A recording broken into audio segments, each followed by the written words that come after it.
Oke, selamat pagi semuanya. Assalamualaikum warahmatullahi wabarakatuh. Selamat berjumpa lagi pada materi kedua di perkuliahan Dasar Kewirausahaan. Di sini saya akan mereview dari materi yang kemarin kita sudah lihat gitu ya. Mungkin Anda sudah baca tentang komunikasi. Di sini saya review, perjelaskan dulu apa pentingnya komunikasi ini untuk dasar kewirausahaan. Sebetulnya komunikasi ini tidak hanya dalam perkuliahan berdasar kewirausahaan. Komunikasi ini Anda gunakan sampai nanti tidak hanya Anda lulus kuliah mata kuliah ini saja gitu ya, atau lulus sebagai ahli prakamiti saja, tapi untuk sampai sepanjang hayat Anda juga memerlukan komunikasi gitu ya. Kenapa bisa kita memerlukan komunikasi ini? Kemudian Anda juga sudah membuat tugas gitu ya, tugas untuk membuat video bagaimana mengkomunikasikan ya sebagai perkenalan diri Anda itu sehingga saya ataupun nanti teman-teman Anda, karena kan Anda belum pernah bertemu berjumpa secara fisik dengan teman-teman Anda secara langsung gitu ya. Jadi bagaimana Anda mengkomunikasikan kepada teman Anda bahwa Anda itu sebetulnya sifatnya bagaimana gitu ya. Kalau sifat mungkin harus lebih lama lagi ya mengenal diri kita, orang lain mengenal diri kita, mungkin karakter kita yang terlihat gitu ya. Kemudian potensi yang Anda miliki itu apa sebetulnya Anda sampaikan di dalam bentuk video tersebut. Kemudian pentingnya komunikasi ini mungkin tidak Anda sadari gitu ya. Anda sebelum Anda masuk ke jenjang pendidikan secara formal, sebetulnya dari lahir gitu kan, dari bayi itu Anda sudah melakukan komunikasi gitu ya. Dan ya kalau pas bayi Anda tidak ingat gitu ya, bayi itu seperti apa Bu, saya tidak ingat terus gimana komunikasinya. Anda bisa tanya pada orang tua Anda gitu ya, atau Anda lihat pas adik Anda gitu ya, atau orang tua Anda pas melahirkan, terus bayi itu gimana komunikasinya. Karena memang komunikasi itu dimulai sejak manusia itu ada di bumi ini, atau kita lahir di dunia ini gitu ya. Untuk komunikasi manusia pun kita kalau secara normal gitu ya, kita kan mengeluarkan suara gitu kan, kemudian ada yang mendengar gitu kan, kita menyampaikan kepada pendengar itu apa yang ingin kita sampaikan secara sederhana saja gitu. Kita bercakap-cakap kepada orang tua, kita ngobrol gitu ya kepada teman-teman, itu salah satu bentuk dari komunikasi secara verbal.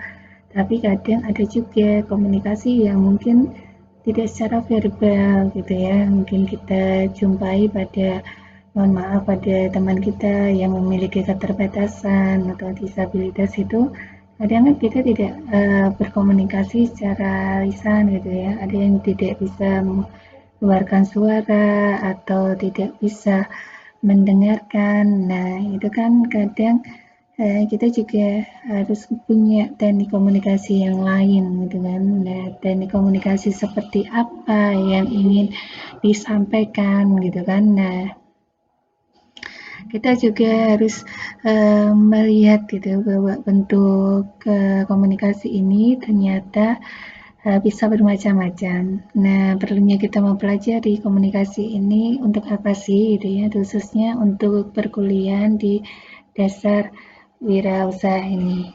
Oke, kita lanjutkan dulu ya.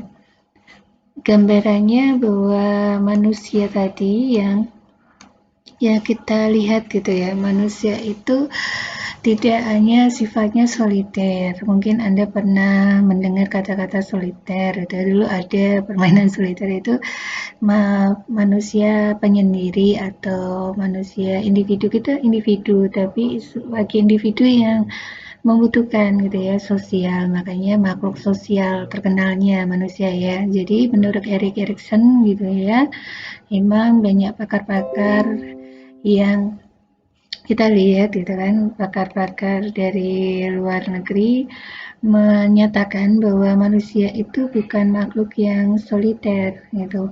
atau makhluk penyendiri. Kalau kita lihat penyendiri itu nanti akibatnya apa, dampaknya apa.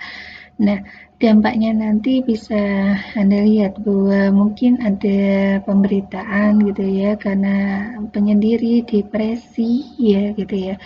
Nah, depresi itu pasti kan ada penyebabnya ya. Salah satunya kita menyimpan itu ya, kita menyimpan permasalahan atau kita tidak mau mengungkapkan permasalahan yang terjadi pada diri kita kepada mungkin orang tua kita ya terdekat gitu ya.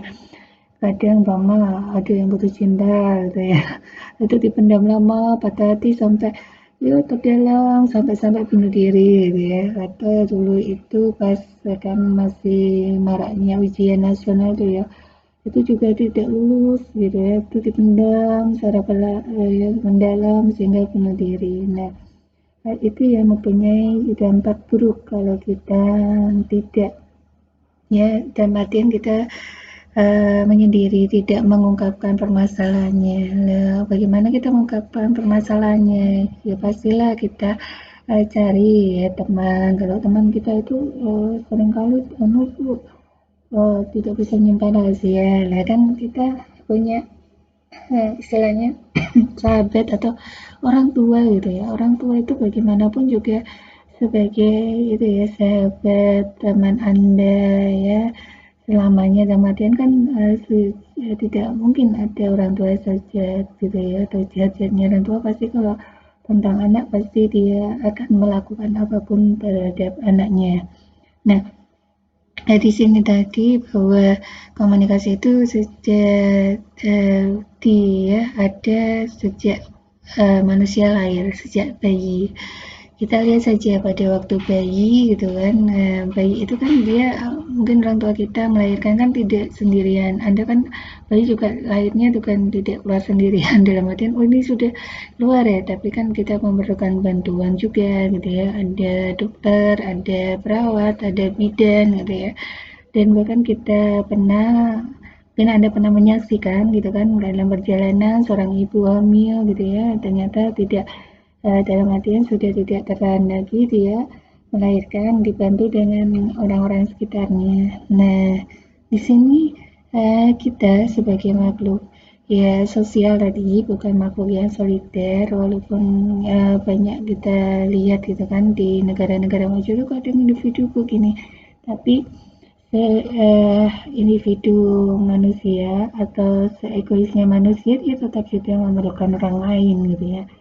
Dalam artian tidak banyak teman karena mungkin dia lebih menjaga gitu kan privasi, tidak suka uh, bergosip atau menyebar-nyebarkan berita itu juga ada, tapi kan setidaknya dia punya gitu ya, punya teman yang dipercaya gitu kan, atau pas ada suatu kondisi pas dalam pekerjaan, dalam lingkungan ini ya perguruan tinggi, nanti kalau pas Anda sudah masuk gitu kan banyak teman-teman gitu kan, tidak hanya satu kelas sama saya tidak suka teman yang satu kelas saya bu itu, dan pasti kan tidak sifat tidak suka itu harus Anda singkirkan supaya nanti kita bisa melakukan perkuliahan lebih baik gitu kan. Nah, hal tersebut nanti yang menjadikan komunikasi ini menjadi lebih baik gitu ya. Kan kadang walaupun kita bersuara atau kita mengeluarkan suara, tapi ada yang tidak bisa dipahami gitu ya. Kadang dosen apalagi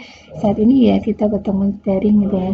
Jadi suatu hal yang tidak mudah bagi dosen, walaupun dosen itu senang bicara dalam artian bicara untuk ilmu ya, bukan bicara sembarang gitu kan. Tapi kan kita kalau rasanya itu kalau tidak bertanya gitu kan, gitu saya ini daring kan saya komunikasi satu arah gitu kan, ada yang kalau kita dua arah pun jarang gitu ya, saya harus bertanya dulu, kadang ada yang lama baru menjawab, kadang tidak semuanya menjawab. Nah, hal-hal seperti ini ya nanti yang mungkin bisa menjadi suatu kendala atau hambatan komunikasi. Tapi hambatan kendala komunikasi itu bisa nanti diselesaikan dengan Anda mengirimkan WA, japri, bertanya langsung atau telepon dan lain-lain. Nah, seperti kalau kita secara langsung gitu ya, kadang kan juga kita sudah bicara secara langsung, tapi kok teman saya itu nggak